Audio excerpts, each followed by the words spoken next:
In March 2025, a U.S. government-chartered plane landed in El Salvador, carrying Venezuelan and Salvadoran prisoners deported from the United States. While some had confirmed ties to criminal organizations such as Venezuela's Tren de Aragua and El Salvador's MS-13, over 100 Venezuelans were reportedly detained solely for immigration violations. All of these detainees were transferred to CICOT, the Center for the Confinement of Terrorism, a high-security prison where President Nayib Bukele's administration houses individuals classified under organized crime and terrorism laws.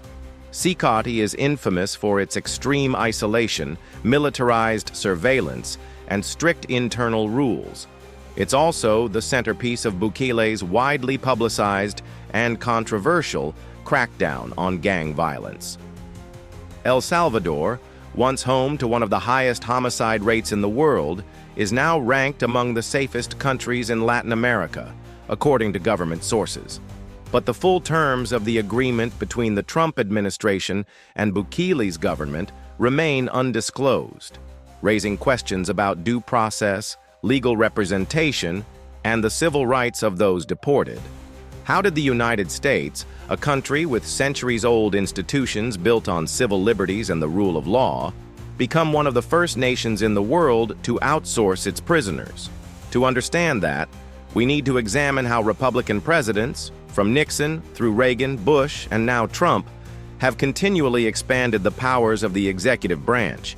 Establishment figures like Dick Cheney may dislike Donald Trump, but Donald Trump clearly admires their strategies and their legacies.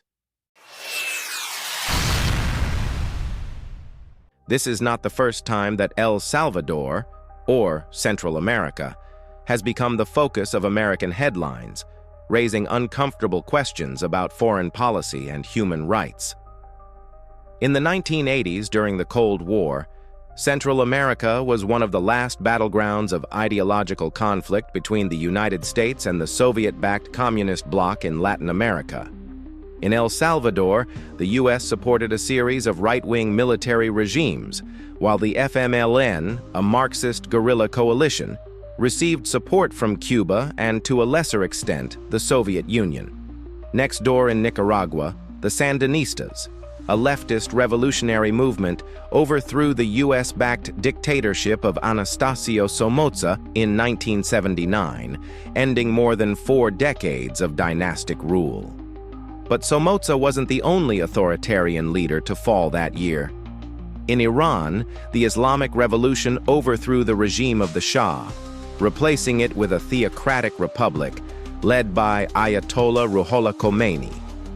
As revolutionary fervor swept the Muslim world, Saddam Hussein, the secular dictator of neighboring Iraq, saw both opportunity and threat.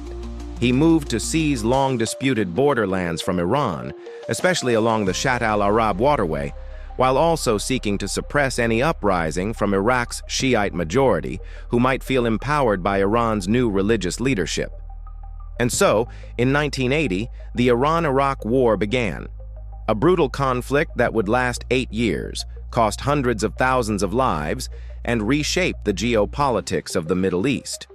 The United States held a complicated and often contradictory position during the Iran-Iraq War.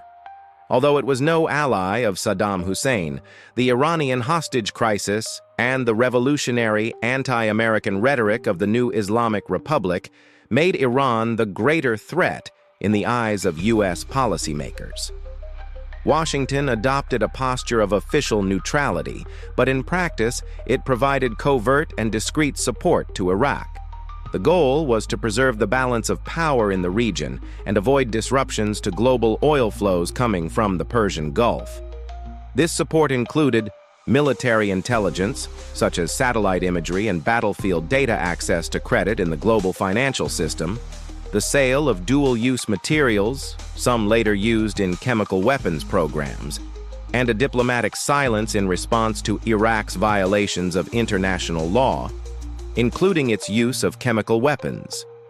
In the early 1980s, the Reagan administration feared a potential rapprochement between Iran and the Soviet Union, which was then deeply involved in the war in Afghanistan. Despite Iran being officially under U.S. arms embargoes and sanctions, Reagan's advisors saw an opportunity: sell weapons to Iran in exchange for the release of American hostages held by pro-Iranian militias in Lebanon, and use the profits to fund covert operations. But how could they do this without congressional approval? And what could they do with the money once it started flowing? Back in Central America, in Nicaragua, the leftist Sandinista government was realigning the country with Cuba, the Soviet Union, and other members of the communist bloc. It was carrying out a radical economic program that included land reform, nationalizations, and the expropriation of private assets, including some with American interests. To Washington, this wasn't just socialism. It was a threat of revolutionary contagion across Latin America. When the Sandinistas restricted opposition parties and censored the press during the 1984 elections, which they still won, the Reagan administration saw justification to take action.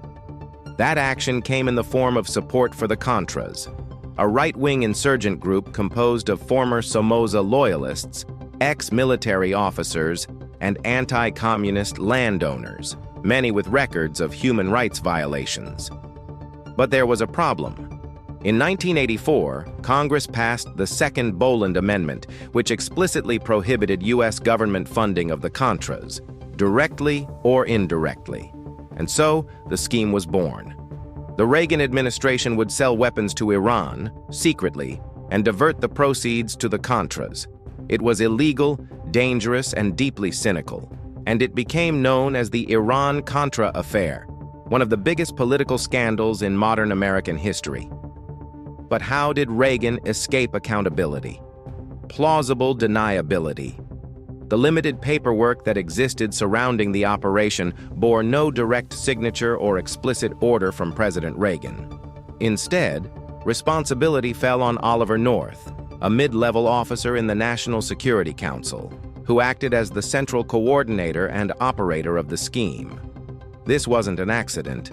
It was a feature of the era. From Latin America to the Middle East, the Reagan administration increasingly relied on covert operators, third-party brokers, and outsourced warfare. The CIA, for instance, played a central role in arming and training Afghan mujahideen fighting the Soviet Union, often working through arms dealers, foreign intelligence services, and unofficial funding channels. This structure created layers of separation between the White House and the battlefield, allowing the president to deny knowledge even when the policy was being carried out in his name. The terrorist attacks of September 11, 2001 marked a rupture in the post-World War II international order, a period largely defined by the expansion of free markets, liberal democracy, and American global dominance. Caught completely off guard by the scale and symbolism of the attacks, President George W. Bush was compelled to respond, not just militarily, but legally and structurally. That response required a radically new legal framework for what would soon be called the War on Terror, a conflict without clear borders, without traditional armies, and without any expectation of a defined endpoint. In the months that followed September 11th, the U.S. Congress passed the Patriot Act, granting unprecedented powers to the federal government in the name of national security. Wiretaps, surveillance, and the collection of personal data could now be conducted with minimal oversight, often without a judge's approval. For the first time in modern history, the Fourth Amendment protections against unreasonable search and seizure were effectively suspended, but only for those deemed suspicious enough. At the same time, the Bush administration authorized the creation of Guantanamo Bay Detention Camp in Cuba, a legal gray zone where prisoners could be held indefinitely, without trial, and without access to standard legal protections. They were labeled not as criminals or prisoners of war, but as enemy combatants, a term with no clear definition in international law, but one that allowed the U.S. to bypass both the Geneva Conventions and the U.S. Constitution. And what happened inside Guantanamo and in secret CIA sites around the world would come to define an era. Waterboarding, sleep deprivation, sensory manipulation, methods once classified as torture were rebranded as enhanced interrogation techniques. This rebranding wasn't just rhetorical, it was legal. That's where John Yoo comes in, a legal scholar at the Office of Legal Counsel under the Department of Justice. Yoo authored a series of classified legal memos arguing that the president, in his role as commander-in-chief, had the authority to bypass domestic and international laws if national security was at stake. This interpretation was rooted in what's known as the unitary executive theory, the idea that the Constitution grants the president total control over the executive branch, especially in times of war or emergency. According to this view, the president not only directs the military, but also has the power to reinterpret or ignore existing law if it interferes with the execution of war powers. This theory wasn't invented after 9/11, its roots go back to the Nixon era, but it became official doctrine under Bush and a legal foundation for drone strikes, indefinite detention, warrantless surveillance, and even targeted killings of U.S. citizens abroad. What emerged from this era was a transformed presidency, one less constrained by Congress, less bound by law, and more capable of acting unilaterally, all under the banner of national security. The Watergate scandal, which forced President Richard Nixon to resign in 1974, was supposed to become a cautionary tale, a national reckoning that would strengthen democratic oversight and restrain presidential overreach. In the short term, it did. Congress passed new laws to limit executive surveillance, created stronger intelligence oversight committees, and sought to reclaim war powers lost during Vietnam. For a time, the president's unchecked authority, particularly in foreign policy, seemed to retreat. But that retreat was temporary. Instead of reversing the imperial presidency, Watergate taught future administrations how to hide it better. What followed was not the dismantling of presidential power, but its repackaging, less visible, more legalistic, more dependent on classified orders, legal memos, and executive privilege. By the time Donald Trump entered office in 2016, the tools were already in place. Unlike his predecessors, Trump made no effort to obscure his intentions. He didn't speak in the language of constitutional necessity or reluctant wartime powers. He embraced presidential dominance as a personal right, and when he returned to office in 2025, it was with a clear agenda: to use the machinery of the federal government not as a neutral instrument of policy, but as a weaponized extension of his will. This time, there was no pretense. Under Trump's second term, the federal government was used to carry out mass deportations, target political opponents, and sideline independent institutions. Loyalists were placed across the judiciary and civil service. Legal opinions were crafted not to interpret the law, but to override it. The transformation was complete. What had once been covert, plausible, and deniable had become explicit, normalized, and unrepentant. And all of it, from secret bombings under Nixon to targeted killings under Obama, had laid the groundwork for this final evolution of presidential power. What was once unthinkable had become routine.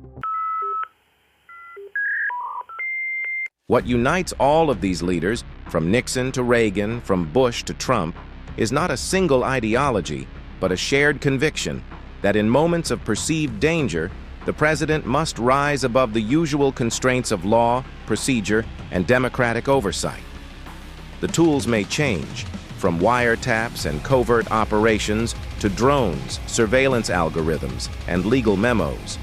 But the logic remains: the executive as the final, unquestioned authority. Ironically, the deep state that today's populist Republicans so often denounce, the permanent bureaucracy, the intelligence networks, the national security apparatus, was largely built, expanded, and protected by Republican administrations seeking to fight communism, terrorism, or now, internal dissent. What began as temporary measures in moments of crisis slowly became standard operating procedures embedded into the fabric of governance. By 2025, the line between emergency powers and ordinary governance had all but vanished.